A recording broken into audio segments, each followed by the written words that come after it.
All right, everybody, I'm standing here with Dave. Say hi, Dave. Hi. And first off, Dave, how are you enjoying the rendezvous so far? Man, this is awesome. I'm so glad I came up here for this. Yeah. And you got to meet a lot of people. I've been Lots seeing of people, you've been visiting and visiting and visiting on all the gatherings we have up at the... I walk around and try to meet everybody. And yeah. And you've got your buddy with you here, but he's kind of hiding. Yeah, there you are. There he is. There he is. Yeah, he's such a sweet thing. Staying cool in the shade. Well, good for him. Good for him. But anyway, what was very impressive when we started talking about how you set your BMW RV up so you could go camping, and when you were telling me all about it, I thought, man, we got to go down and take a look at this thing. Yeah. So first tell us about your BMW. This is really, really slick, and I thought it was a whole lot newer model than it actually is. So tell us a little bit about that first. Well, it's a 2005 X5 4.4i, and it's the sport model, so it's all-wheel drive, and that's about, Yeah. Well, I'll tell you what, when you pulled up, I thought it was like a 2 or 3 year old unit, you know, because it looks so nice. Whoever had it before you took very, very good care of it. I know, obviously. that's why I have it. Yeah, I understand. But then you decided you wanted to go camping, and you figured out a way to make this into a camper. I watched a lot of videos about different types of camping. I've been watching a lot of RV videos. I've been watching a lot of your videos and people who are converting cargo trailers, and people that are building their own campers, and people that are going out and getting out on the overlanding and all of that, and trying to figure out what I wanted to do. And I thought, well, I'm just going to start with what I have and make something out of this and see if I even want to do this before I spend any more money building something bigger or different, or figure out what I really need, And that's why I just did this build. And so far, this is my third trip out in it, and so far I'm making it work. Well, why don't we start by you opening this door right here, Sure. and we're going to show what you did, make sure you have running water and all that kind of stuff, and storage. And so I did this build like if I were going to build an RV, what would I want to put into my RV? If I were going to build a cargo trailer, what would I want to put in that? And then I tried to figure out a way to put all that stuff in here. Okay. So what I have in here, I built this platform here, and I've got a 10-gallon water tank and a water pump. Get down there so they can get a shot of that. Right down there is where it's at, and then here's your RV style water pump right here. And then I've got a 3-stage water filter there, and I've got an RV water fill that I put there. Right there. Yep. And that hose just goes through this box down to the tank. Then on the platform, I put a cabinet on either side. This is where I keep my this is my Bed Bath and Beyond cabinet. And then there's another one on the other side that has all the Rowdy's gear in it. And it's just like this one here, only that's for Rowdy, and this is for you. Right. And then one thing that I hadn't shown you before is if you look right here, there's a hinge. Oh yeah. Now this hinge actually unclasps like this, and what that does is it releases the top this platform in the back, and it makes it possible for me to take the back half of the platform out of the car. I see. And it looks like you have another kind of... There's another hinge over there, and then that clasp there holds down that cabinet. There are 2 of them, one here and one in the back. Okay. That is a clasp for a sliding door, like in a camper or a boat. Yeah. Sliding door clasp there, and I just turned it on its side. So you got more storage here. I see another cabinet here. Right. I have my generator. It's a 500 watt hour Blue Eddy. Okay. And it's got a 300 watt inverter on it, and then I have a shelf where right now I'm charging my lanterns that I use at night, and then there's a drawer below it that has all of my wiring, my charging cords and everything. I keep all of that in there. Aha, cool. So you've utilized every inch of space right possible. And I completely removed the whole back seat, and so I have a shelf down here where the bottom of the back seat would go too. So there's a shelf down there where I keep my little folding toilet. I've got a backpack down there and a few other things. So to make this work, you went ahead and removed the whole back seat. The whole thing. Yeah, yeah. It only took about 10 minutes. Yeah, yeah. It's not So that it'd hard. probably only take about 10 minutes to put it back Yeah, if you so it's desired. just 4 bolts. Right. Yeah, cool. All righty. Well, let's go ahead and step into this tent that connects to it. This is my living room. Oh, I'm going to flip this back. Okay. Let me go out here and flip that back so you can see how this works. This is the mattress. It's a tri-fold mattress.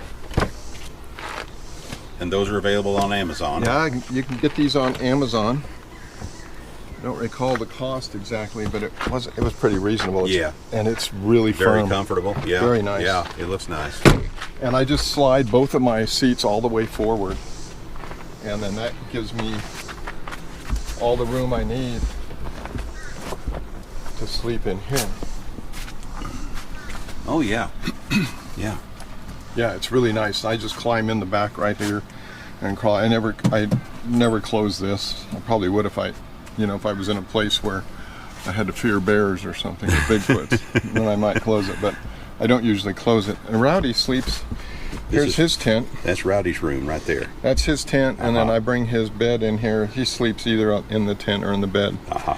And so, put this fan up there. Then this is a cabinet that I built. This cabinet, I've got my fire alarm, my smoke alarm, and carbon monoxide detector screwed down up here. This is on a slide out, so I can slide my refrigerator out and open it easily, adjust the temperature, do whatever I need to do up there. And that's a 12-volt refrigerator. That is a 12-volt refrigerator, and it's either running off the car. Right now it's plugged into the electric here. And then this is the faucet. We saw the pump. This is the faucet here. I had to sneeze, sorry. That's all right. Got the faucet right there, and it plugs in over here. Sorry, I walked in front of the camera That's all right. here, but it plugs in over here. These are factory installed Cigarette lighter. lighter sockets. So I can plug that in there, and then I got another outlet that I can plug into it as well. And then this is my, I don't know how long that is. Yeah, it comes out quite a ways. It's about 3 feet long. So I got my clothing in here, bathroom stuff, and a cutting board. And you built all this yourself? I built all of this myself. I'm going to tell you about this little piece of wood right here in a minute. But I've got one in this drawer, and then in here I have another one of those little pieces of wood right here. And this is where I keep all my kitchen stuff. Mostly when I'm traveling. The rest of the time it's all out where I'm cooking or something. And then my stove stores right here. This faucet folds down so I can slide my stove in. And then I can fold it back up here. And the gate will still shut. And the gate will still shut. Awesome. Awesome. Yeah, it's really awesome. Now, those hinges that I showed you before that have the clasp on them, right, so that I can take this out. Yes, sir. The reason that I got those is not only so that I could take this out, but my spare tire and my battery are underneath the bottom of this floor, right? Yeah. And there is no other place to put them. So with all of this stuff in here, there's got to be a way to get down there. If I remove the stuff that's in this cabinet and take this cabinet out, I can grab these two handles and lift this on those two hinges. Really? And then use those little boards to prop it up. And I can get my spare tire out. Oh, and I can access the battery or whatever I need to do. That took a little bit of thinking. It took me 2 weeks to find those hinges. I found them on Amazon. Yeah. Yeah. This is almost everything in here is found on Amazon. Yeah. Amazon is our anyway, that's our go-to place to go. That's I did get the water pump at RecPro. RecPro. Yeah. Yeah, they're a good company. Deb and I have been doing some business with RecPro also. Yeah. Yeah, they're good. Yeah, it's always good to go. It's another source for camping gear, and it's always good to go take a look over there at RecPro and see what they got. Yeah, for sure. Well, this is just awesome. That's absolutely awesome. And this tent, tell us about this tent. Now, is this custom made to fit your particular RV, or is it kind of a universal No, this type? is a universal type of tent. This is a Napier Backroads. It's 10 foot by 10 foot with a 8 or 9 foot ceiling in it. It's got this little gadget here. I hang my lantern up here at night, and I turn on my sharper image. This is a fan. Yeah, you flipped that on a minute ago, and I couldn't believe how much. And so I can sit in here with that fan. I also have a fan that'll hang from up there. And this is made for larger RVs. They have a smaller one that's 9 feet by 9 feet for smaller RVs, like a Honda CRV or something like that. I see.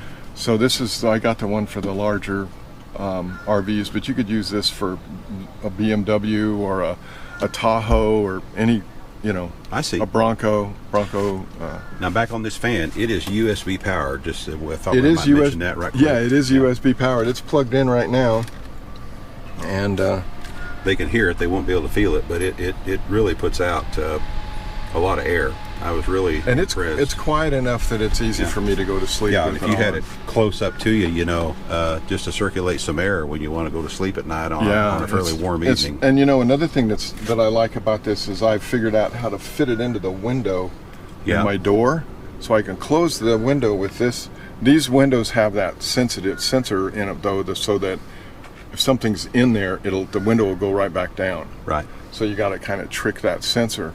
But I can put this in and leave Rowdy in the car with this fan on, and it'll be blowing fresh air into the car for him while I'm in the store or whatever I'm doing. Yeah. Well, I like this tent. I feel this is quite roomy. It's very comfortable. It's a really nice big, roomy tent for sure. Yeah. And it has a rain. I don't have the rain cover on it because there wasn't any rain in the forecast, and it just makes it hotter in here when that thing is on it. Sure. So I just didn't put it on. Well, fortunately, it's supposed to be a little cooler tomorrow. Yeah, hopefully we'll cool down and maybe get in a hike without having to. I don't know. I think I'm losing weight on this trip. Well, maybe it's been a good thing because I'm eating good though. The potlucks are great. Oh, isn't that awesome? Yeah, man. So I'm eating good. Fantastic food. I'm sweating a lot. Yeah. Now tomorrow night, we're going to have jambalaya. Jambalaya. And it might be slightly spicy. But it's supposed to be cooler tomorrow evening. Yeah. So. You might want the spices. I don't know. I don't know. But Deb and I, we really thought the temperatures would be a lot milder than they are. Usually they are this time of year, and then all of a sudden, here we are. We got a heat wave. Yeah, 90-degree temps and high humidities. But it's a lot cooler up there where we have the pavilion up there, where we have all the eating festivities with all the shade trees. So that helps a whole bunch. Yeah, sure for does. Sure. Well, Dave, thank you so much for showing your creation here. This is really cool. It's really cool. I appreciate you coming down and doing this. Well, and what this proves, folks, just like you were saying a while ago, I'll let you go ahead and tell them, people can camp in anything. Yes. Yeah. And this is living proof. Yeah. I'm not a carpenter. I don't have fantastic skills, but I have tools and a little bit of knowledge. And hey, all it takes is a few sleepless nights thinking about how you want to do the next thing. I did this whole thing on the fly. Uh-huh. I just measured. I had sheets of plywood, and I just measured and cut and tested it to see if it fit. And if it fit, it stayed. And if it didn't, we either made another one or made it fit. There you go. That's all I did. And I just kept doing that until it all went together. Yeah. Don't be afraid to try. No. Yeah. Absolutely not. Absolutely not. You should get out and do whatever you want to do. If you don't want to build something like this, you can just put a mattress in there. Yeah. And have a tent like this and live in the tent and sleep in the car. There you go. Well, I'm certain that this video will inspire many of our viewers. Well, I hope so. Oh, yeah, absolutely. I have no doubt in my mind whatsoever. We're going to go ahead and sign off for now. This is Bill and David. Yes, David. And as we always say, we are not camping. We're living. Absolutely. Thank you so much. You bet. Bye-bye.